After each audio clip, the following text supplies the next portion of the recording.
ಮತ್ತಾಯನ ಸುವಾರ್ತೆಯ 17ನೇ ಅಧ್ಯಾಯದ 20ನೇ ವಚನದಲ್ಲಿ ಯೇಸು ಹೇಳಿದರು, ನಿಮಗೆ ಸಾಸಿವೆ ಕಾಳಿನಷ್ಟು ನಂಬಿಕೆ ಇದ್ದರೂ ಈ ಪರ್ವತಕ್ಕೆ ಇಲ್ಲಿಂದ ಅಲ್ಲಿಗೆ ಸರಿಯು ಎಂದು ಹೇಳಿದರೆ ಅದು ಸರಿಯುತ್ತದೆ. ಸಾಸಿವೆ ಕಾಳು ಎಷ್ಟು ಚಿಕ್ಕದು, ಕಣ್ಣಿಗೆ ಕಾಣದಷ್ಟು ಅಲ್ಪ. ಆದರೂ ಯೇಸು ಅದನ್ನೇ ನಂಬಿಕೆಯ ಉದಾಹರಣೆಯಾಗಿ ಹೇಳಿದರು. ನಾವು ನಮ್ಮ ಜೀವನವನ್ನು ನೋಡುತ್ತೇವೆ ಮತ್ತು ಪರ್ವತಗಳನ್ನು ಕಾಣುತ್ತೇವೆ.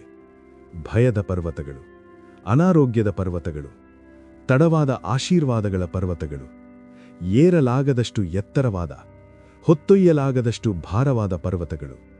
ಆದರೆ ನಂಬಿಕೆ ಎಂದಿಗೂ ಅದರ ಗಾತ್ರದ ಬಗ್ಗೆ ಅಲ್ಲ, ನೀವು ಎಷ್ಟು ಜೋರಾಗಿ ಪ್ರಾರ್ಥಿಸುತ್ತೀರೋ ಅದರ ಬಗ್ಗೆ ಅಲ್ಲ, ಅಥವಾ ನೀವು ಎಷ್ಟು ಬಲಿಷ್ಠರಂತೆ ಅನುಭವಿಸುತ್ತೀರೋ ಅದರ ಬಗ್ಗೆ ಅಲ್ಲ.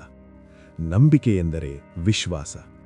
ನಿಮ್ಮ ಮುಂದೆ ನಿಂತಿರುವ ಪ್ರತಿಯೊಂದು ಪರ್ವತಕ್ಕಿಂತ ದೊಡ್ಡ ದೇವರ ಮೇಲೆ ವಿಶ್ವಾಸ.